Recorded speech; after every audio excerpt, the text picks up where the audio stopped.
ചെത്തി വിടണം എന്ന് പറഞ്ഞാൽ ഒരുത്തിനെയും നമ്മുടെ തലയ്ക്ക് മുകളിൽ വളരാൻ അനുവദിക്കരുത് എന്നതാണ്. തലയ്ക്ക് മീതെ വളർന്നാൽ പൊന്നു വായിക്കണ മരമാണെങ്കിലും വെട്ടിക്കളയണം എന്ന് പറഞ്ഞതുപോലെ ഈ നമ്മുടെ വീട്ടിലെ സാഹചര്യത്തിനനുസരിച്ച് വെട്ടി ഒതുക്കി ഗാർഡനാക്കി നമുക്ക് നിർത്താൻ വേണ്ടി കഴിയും. ഡ്രമ്മിൽ ഇന്നിപ്പോ ഡ്രമ്മിൽ ഈ ഫ്രൂട്ട് പ്ലാന്റ്സ് വളർത്തുന്ന പാഷനായി മാറിയിട്ടുണ്ട്.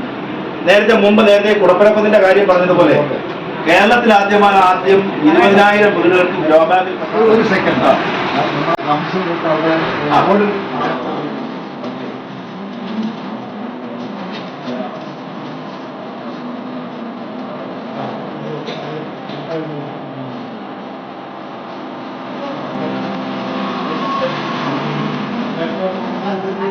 അസോസിയേഷന്റെ പ്രസിഡന്റ് കൃഷി സംബന്ധമായ നമ്മുടെ നിയമസഭകളിലെ എല്ലാ സ്റ്റാഫുകളും വന്നിട്ടുണ്ട്. നമ്മുടെ റെസിഡൻസ് അസോസിയേഷൻ്റെ ഭാരവാഹികളെല്ലാവരും ഉണ്ട്. റെസിഡൻസിൽ താമസിക്കുന്ന നമ്മുടെ എല്ലാ നാട്ടുകാർക്കും വിനീതമായ നമസ്കാരം. നമ്മുടെ കൃഷി സംബന്ധമായി നമ്മുടെ കൃഷിഭവൻ്റെ നേതൃത്വത്തിൽ കിട്ടുന്ന ആനുകൂല്യങ്ങൾ പരമാവധി നമ്മൾ വാർഡിൽ പ്രയോജനപ്പെടുത്താൻ വേണ്ടി, അതുപോലെ വാർഡിലുള്ള എല്ലാ റെസിഡൻസ് അസോസിയേഷനുകളും സ്ഥാപനങ്ങളുമായി ബന്ധപ്പെട്ട് പൊതുയിടങ്ങൾ, മട്ടുപ്പാവ് കൃഷി, ഇങ്ങനെയുള്ള എല്ലാ കാര്യങ്ങളും ഇതിനെക്കുറിച്ചുള്ള ഒരു ക്ലാസ് വാർഡിൽ എല്ലാ സ്ഥലത്തും നടപ്പാക്കാൻ വേണ്ടി ഞാനും സാറുമായിട്ട് ഒരുപാട് ഇതിനെക്കുറിച്ച് ചർച്ച ചെയ്തു.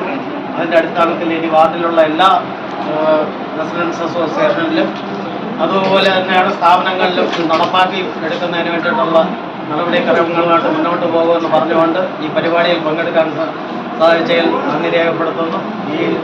ഈ കൃഷിഭവൻ്റെ സാറിൻ്റെ ക്ലാസ് പരമാവധി നമ്മൾ ഈ നമ്മുടെ ഈ അസോസിയേഷനകത്ത് നടപ്പാക്കിയെടുക്കാൻ വേണ്ടിയിട്ട് ശ്രമിക്കണമെന്നും പറഞ്ഞുകൊണ്ട് നിർത്തുന്നു. എനിക്ക് വാർഡിലൊരു നമ്മുടെ റോഡിൻ്റെ പണിയായിട്ട് ബന്ധപ്പെട്ട് AIX നിൽക്കും. അപ്പോൾ ഞാനും കൂടെ ചെന്ന് വേണം ആ റോഡിൻ്റെ ഇത് പറഞ്ഞു കൊടുക്കാൻ വേണ്ടി. അപ്പോൾ അതുകൊണ്ടാണ് പോകുന്നത്. നമ്മുടെ അസോസിയേഷൻ്റെ വകയായിട്ട് ചെറിയൊരു ഉപകാരം കൗൺസിലർ ശ്രീ വിനോദൻ സാറിന് കൊടുക്കുന്നതായിരുന്നു.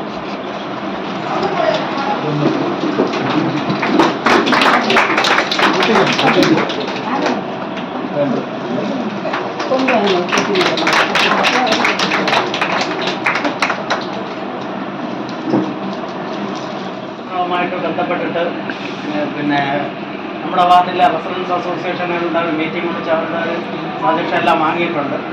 പ്രധാനമന്ത്രി 23-ാം തീയതി തിരുവനന്തപുരത്ത് വരുമ്പം നമ്മുടെ വാർഡിൻ്റെ വികസനത്തിൻ്റെ രൂപരേഖ തയ്യാറായി കൊടുക്കുന്നുണ്ട്. അപ്പോൾ അതിൽ ഇന്നലെ വിജയകുമാർ സാറ് നമുക്ക് തന്നിട്ടുണ്ട്. അപ്പോൾ ആ കാര്യങ്ങൾ കൂടെ അതിൽ ഉൾപ്പെടുത്തി കൊടുക്കുന്നതായിരുന്നു. ചെയ്യണമെന്നാണ്. രാവിലെ 8 മണിക്ക് വീണ്ടും സ്റ്റാർട്ട് ചെയ്യണം. അപ്പോൾ ഇത് കഴിഞ്ഞ് എനിക്ക് അങ്ങോട്ടും ഒന്ന് പോകണം. അതിൻ്റെ കണ്ടിന്യൂസ് ആയിട്ട് നിൽക്കണം. അപ്പോൾ ഞാൻ പറഞ്ഞു വന്നത് എന്താണ്, ഫ്രൂട്ട് സിറ്റിയാണ്, പ്ലാവാണ്, വിയറ്റ്നാം സൂപ്പർ അയർലിയാണ്. കുറച്ചുകൂടെ പോയെന്ന് തോന്നുന്നു. ആ വിയറ്റ്നാം സൂപ്പർ അയർലി എല്ലാവരുടെയും വീട്ടിൽ കാണും. ഒരാളില്ലാതെ എല്ലാവരുടെയും വീട്ടിൽ നമ്മൾ എന്താണ് വാഴ നടും പോലെ രണ്ടാമത്തെ ഒരു സാധനമാണ് ഒരു പ്ലാവ്, ഒരു ചക്ക അല്ലേ. ചക്ക ഇല്ലാത്തവർ ഇഷ്ടമില്ലാത്ത ആരുമില്ല അല്ലേ? ആർക്കും ഇഷ്ടമില്ലാതുണ്ട്. ഈ പ്ലാവിന് മറ്റൊരു പ്രത്യേകതകളുണ്ട്. ഒന്ന്, ഇത് സീസണലല്ല, എപ്പോഴും കായ്ക്കും. ഇതിന്റെ ജോലി തന്നെ കായ്ക്കുക എന്നുള്ളതാണ് ഇതിന്റെ ഏറ്റവും മറ്റൊരു പ്രത്യേകത. നമ്മൾ അല്പം വളം കൂടെ കൊടുത്താൽ ഒരു കൊലയിൽ തന്നെ 4, 5, 6 ചക്കയും കാണും. അപ്പൊ ഞാനിത് പറയാൻ കാരണം, നമ്മൾ ഈ ചക്കയെ ചെറുതായി 5, 6 ചക്കയെ നിർത്തിയിരുന്നാൽ നമുക്ക് കിട്ടുന്ന ചക്കയുടെ അളവ്, സൈസ് കുറയും. അപ്പൊ അതുകൊണ്ട് നമ്മൾ ചെയ്യേണ്ടത്, ചക്ക ആയി തുടങ്ങുന്നത് മുതൽ നമ്മൾ എന്താരംഭിക്കണം കറി വയ്ക്കാൻ ആരംഭിക്കും. 2 ചക്കയെ നിർത്തണം, ബാക്കി ചക്കയെല്ലാം പറിച്ച് എന്തൊക്കെ ഉണ്ടാക്കും? ഇടിച്ചക്ക തോരനുണ്ടാക്കാം, തീയലുണ്ടാക്കാം അല്ലേ? അങ്ങനെ വ്യത്യസ്തങ്ങളായ കറികളുണ്ടാക്കാം. അപ്പൊ ആര് കുറയും? നമ്മളെ കടയിൽ നിന്ന് വാങ്ങിക്കുന്ന പച്ചക്കറികളിലെ വിഷം കുറയാൻ കാര്യമായി തീരും. അപ്പൊ അതുകൊണ്ട് തന്നെ 1.5 വർഷം കൊണ്ട് നമ്മൾ നേരാവണ്ണം നോക്കിയാൽ ഈ പ്ലാവ് നന്നായി നമുക്ക് ഫലം തരും. തെങ്ങുണ്ടെങ്കിൽ തെങ്ങിന് ജൈവവളം അവൈലബിൾ ആണ്. തെങ്ങിന് ജൈവവളം വാങ്ങിക്കുമ്പോഴത്തേക്കും അതിൽ നിന്ന് കുറച്ച് വളമെടുത്ത് എവിടെ ഇടാം?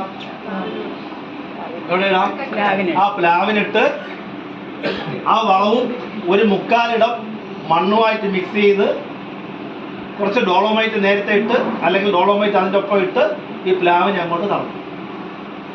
നട്ട് കഴിഞ്ഞാൽ ഇതിൻ്റെ ഒരു പ്രത്യേകത നമ്മൾ അറിയേണ്ടത് എല്ലാ ദിവസവും കുറച്ച് വെള്ളമൊക്കെ കൊടുക്കണം.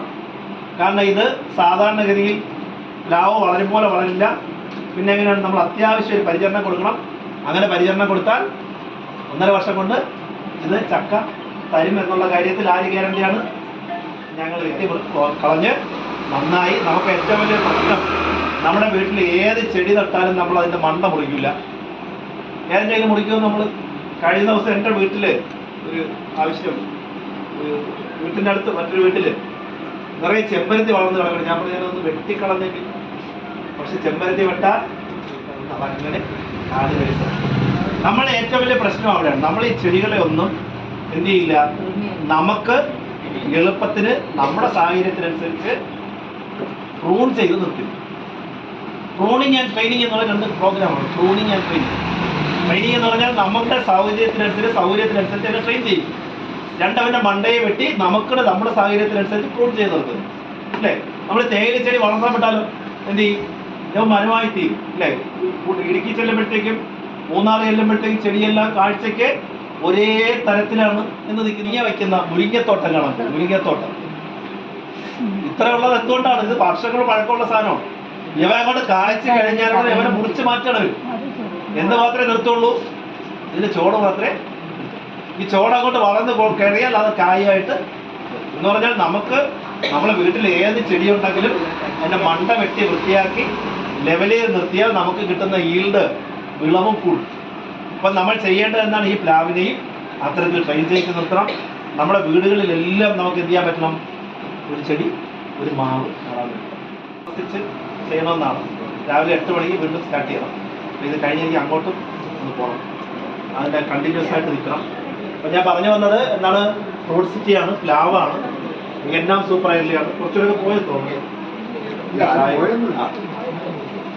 ആ വിയറ്റ്നാം സൂപ്പർ അയർലി എല്ലാവരെയും വീട്ടിൽ കാണും. ഒരാളില്ലാതെ എല്ലാവരുടെയും വീട്ടിൽ